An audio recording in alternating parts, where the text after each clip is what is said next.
In the interior of Iran, convoys of armor are moving in the dark. Satellite trackers and open-source analysts watching the roads out of Isfahan, Yazd, and Hamedan have logged tanks and troop carriers rolling toward the country's western and southwestern frontiers, the direction of Bushehr, the direction of the Gulf.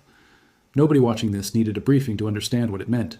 10 straight nights of American airstrikes had already reduced radar sites, missile depots, and coastal surveillance posts to rubble across the country, and now the regime that had spent decades insisting its territory was unconquerable was quietly moving its remaining armor toward the coast, as if bracing for a landing that, 3 weeks earlier, its own state television called impossible. Read that carefully, because the shift in language coming out of Tehran over the past several days has been almost as telling as the tank columns themselves.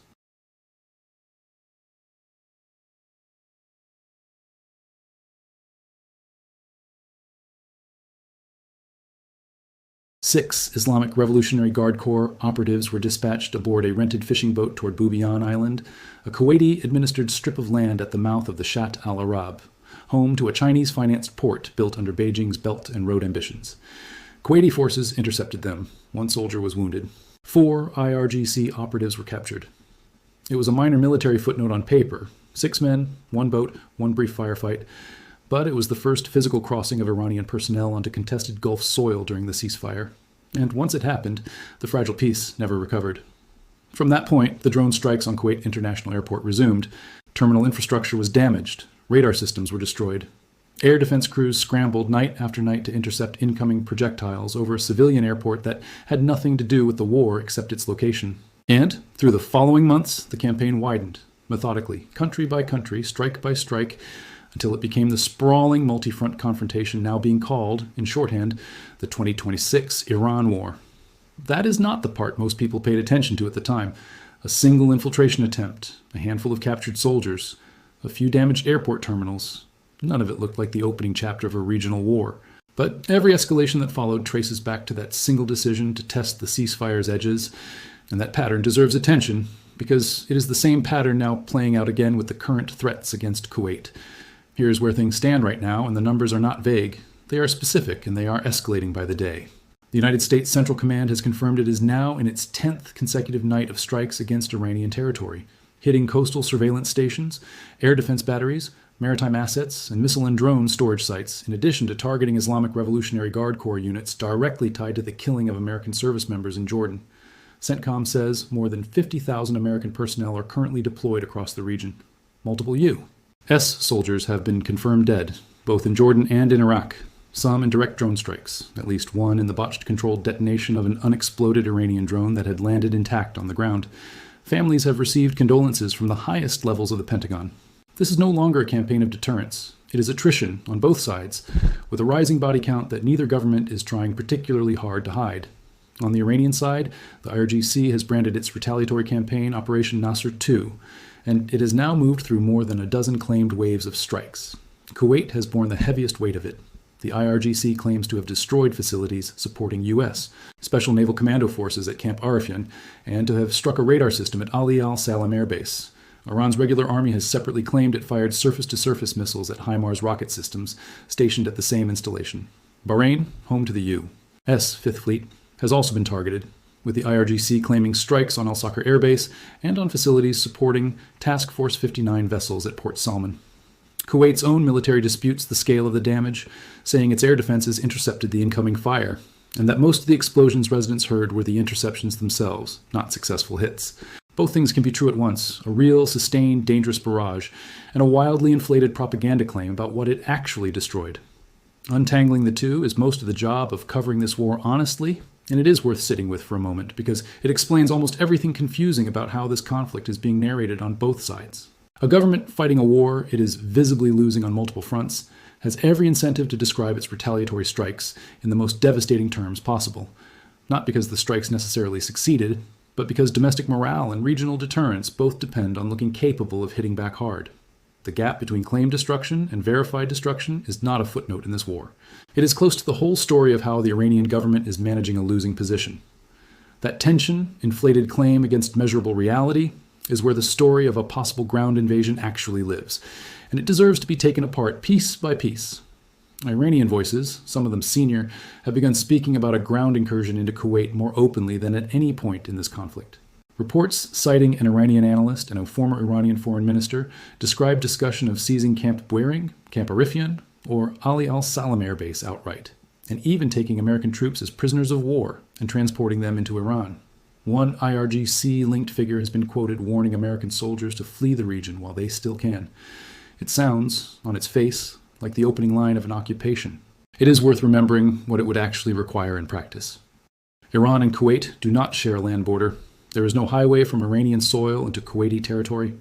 A genuine ground incursion would demand one of three things: a push through southern Iraq, an amphibious crossing of the Persian Gulf under the nose of the U.S., Navy and Kuwaiti coastal defenses, or heavy reliance on allied militia networks operating inside Iraq, networks that have been steadily gutted by years of strikes and, more recently, by the collapse of Iranian-aligned militia infrastructure in Syria following the fall of the Assad government. None of those three paths is simple. None of them is fast. And any one of them risks transforming a bordered, containable war into a full regional conflagration. With Israel, Saudi Arabia, and the Gulf states pulled directly into a shooting war none of them have fully committed to yet. This is precisely why serious regional analysts assess a large-scale seizure of hardened American installations as operationally improbable, at least for now, given Iran's limited amphibious lift and the total absence of any confirmed movement of Iranian ground or naval assets toward the coast in the numbers such an operation would require. What is confirmed, and this distinction matters enormously, is a single infiltration attempt months earlier, a rhetorical campaign of threats through state media and allied lawmakers, and now the movement of tank columns from the interior toward the southwest. Whether that armor is preparing for an actual crossing, repositioning to defend against an expected American landing, or simply signaling resolve for domestic and propaganda purposes is not something that can be answered with confidence from outside the Iranian command structure. What can be said is that a government which spent years insisting invasion was impossible is now, in the same breath, telling its public that even if ground forces arrive, it will not be catastrophic. That is not the language of an untroubled regime. That is the language of a regime managing expectations downward, carefully, in real time. In front of an audience, it can no longer fully control the information reaching. And this is where the story of the messaging becomes almost as important as the story of the missiles. State broadcasters do not shift their framing by accident. For years, the official line inside Iran was that the country's size, its mountainous terrain, and its dispersed population made any invasion logistically impossible, a narrative built specifically to reassure a domestic audience that no matter how bad the bombing got, the regime itself was never truly at risk. That narrative has now quietly cracked. The same state media apparatus that once called invasion unthinkable is now conceding that an incursion could happen, while insisting that holding territory afterward would prove impossible for any occupier. That is a significant walkback, and it did not happen because someone in Tehran had a change of heart. It happened because the visible movement of American assets and the sustained tempo of strikes made the old reassurance impossible to sustain credibly. Which brings the story to the platforms actually doing the fighting, because the specific tools chosen in a war like this are never accidental. They are messages in their own right, and they deserve to be understood in some technical depth rather than treated as background scenery. The B-2 spirit, when it appears in a conflict like this, is not simply a stealth bomber. It is a signal that the United States considers a target important enough to risk its most sensitive strategic asset, an aircraft designed from its inception to penetrate the kind of layered, mountain-based air defense network Iran has spent decades building. Iran's answer to years of Israeli and American strikes has been to bury critical infrastructure underground, tunneling command posts, missile storage, and IRGC facilities into mountain ranges precisely because horizontal bombing runs struggle to reach them. The problem for Iran is that these are not single-chamber bunkers. They are sprawling tunnel networks with multiple entrances and exits, which means destroying one access point does not neutralize the facility behind it. It requires sustained, repeated strikes against multiple points of the same complex over days, sometimes weeks, which is exactly the pattern CENTCOM has been running. And it explains why the strike campaign is stretched across more than a week and a half, rather than concluding in a single dramatic night. On the interception side, the Gulf states have leaned on short-range air defense systems and counter-rocket, artillery, and mortar systems, the CRAM batteries, to knock down incoming Iranian drones before they reach fuel depots, airport terminals, or troop concentrations. These systems exist for exactly this kind of low-cost, high-volume drone warfare, where the attacker's weapon might cost a small fraction of what the interceptor used to stop it costs. That arithmetic, over 10 nights in multiple countries, adds up to a staggering expenditure on the defensive side alone, even before counting the physical damage to airports, power stations, and water infrastructure across Kuwait, Bahrain, and beyond. Every interception is a trade, cheap offense against expensive defense, and it is a trade Iran can sustain for far longer than the Gulf states can, purely on cost terms, which is one reason this war has stretched on rather than concluding quickly through attrition alone. Submarine movements add a different layer to the picture entirely. When a naval vessel that normally operates beneath the surface chooses to surface visibly, in daylight, close enough to shore for civilians to film it, that is not a targeting decision. It is a communications decision. Submarines are the least visible, least provocative form of naval power precisely because their value lies in not being seen. Bringing one to the surface, publicly, at a moment of heightened regional tension, is a way of demonstrating reach and readiness without firing a shot. A reminder to every government watching that assets exist below the waterline that can be activated at a moment's notice, whether or not this particular vessel plays any direct role in what happens next. And that leads directly into the second front of this war, the one that rarely makes the headline but is arguably doing more damage to Iran's position than any single strike. The economic siege now strangling the Strait of Hormuz. Shipping through the strait, one of the most vital oil corridors on the planet, has slowed to what maritime monitors are now describing as a near standstill. Tanker operators have confirmed vessels struck off the coast of Oman and near the United Arab Emirates. The United Kingdom's Maritime Trade Operations Authority has issued formal warnings to commercial shipping. Oil prices have risen sharply following direct statements from the American president that Iran will pay for the deaths of U.S. service members, a signal to markets that this war is not winding down. Every day that insurers refuse to cover Gulf transits, every day that tanker companies reroute around the strait entirely, is a day of lost revenue for a regime that depends overwhelmingly on oil exports to fund the very war machine it is currently using against its neighbors. This is not collateral damage. It is a deliberate second axis of pressure, running in parallel with the bombing campaign designed to bleed the regime financially at the exact moment it is being bled militarily. Consider what this actually means in practical terms for a government at war on multiple fronts. Every warship escort, every diverted tanker, every insurance premium spike ripples backward into government revenue, with a delay measured in weeks, not months. A regime accustomed to funding military operations, subsidized fuel programs, and internal security apparatus from oil receipts now faces all three demands, rising at precisely the moment the revenue funding them is contracting. That kind of financial vice does not produce dramatic headlines the way a missile strike does, but it constrains options in ways that eventually show up in every other domain, from how many strike waves the IRGC can sustain to how quickly damaged infrastructure gets repaired to whether conscripted soldiers get paid on schedule, which brings the convergence of this war into full view because there are not one or two pressures operating on the Iranian government right now. There are three running simultaneously, and it is the overlap of all three that makes this moment more dangerous than any single front on its own. The first is financial. The Hormuz corridor, the artery through which a significant share of the regime's oil revenue flows, is functionally choked. The second is military. 10 consecutive nights of American strikes have degraded coastal defenses, air defense radar, missile storage, and now army barracks directly, expanding the target list from purely IRGC assets to the regular Iranian army itself, a widening of the war that raises real questions about whether Tehran can continue to project any credible deterrent at all. The third is psychological, and it is arguably the most corrosive of the three. It shows itself in small, telling details.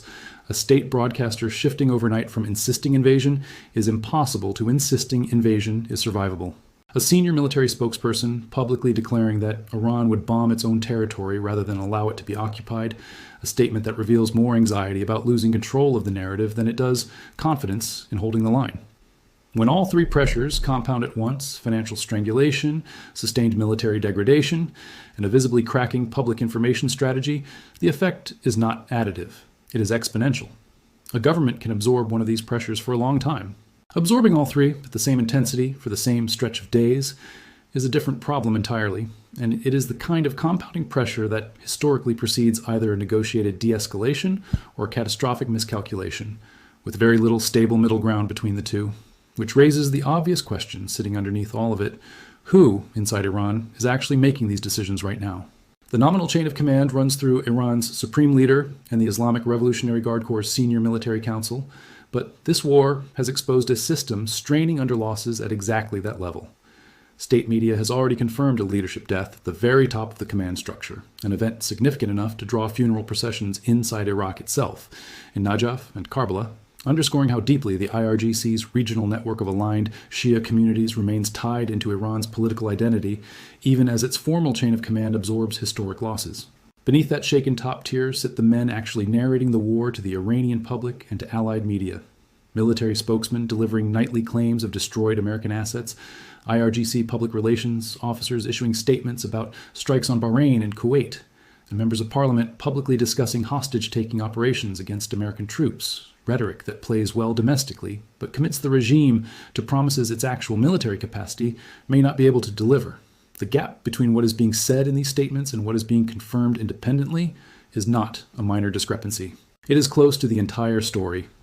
Kuwait's own military has directly disputed IRGC claims of destroyed facilities, saying its interceptors, not Iranian missiles, produced most of the explosions witnesses reported. When a government's own retaliatory narrative cannot survive contact with the country it claims to have struck, that tells you something about the internal pressure to appear stronger than the battlefield currently allows. This is a regime narrating a war for two audiences simultaneously, a domestic public that needs to believe retaliation is working, and a regional and international audience that needs to be convinced escalation carries real teeth. Increasingly, those two narratives are pulling apart from each other and from the verifiable facts on the ground. There is also the matter of what else is arriving in Iran while all of this unfolds. Reports over recent weeks have tracked cargo flights moving between China and Iran, continuing even as the war intensifies, despite prior assurances given by Chinese leadership to American counterparts that Beijing would not materially interfere in the conflict. Whatever is aboard those flights, the pattern itself is the story. A great power publicly maintaining distance while privately keeping a strategic partner supplied. A dynamic that has defined great power proxy conflicts for decades and shows no sign of changing here. It also means any American calculation about how long Iran can sustain this war has to account for a resupply channel that official diplomatic assurances suggested would not exist. That is a structural complication sitting quietly behind every headline number about depleted Iranian missile stockpiles. Meanwhile, the human cost inside Iran's own borders continues largely unremarked by the international bodies whose mandate is supposedly to notice. Reports from inside Isfahan describe more than a dozen political prisoners, moved into solitary confinement with executions reported as imminent, tied to a case connected to earlier unrest, alongside prison protests that Iranian authorities have moved quickly to suppress.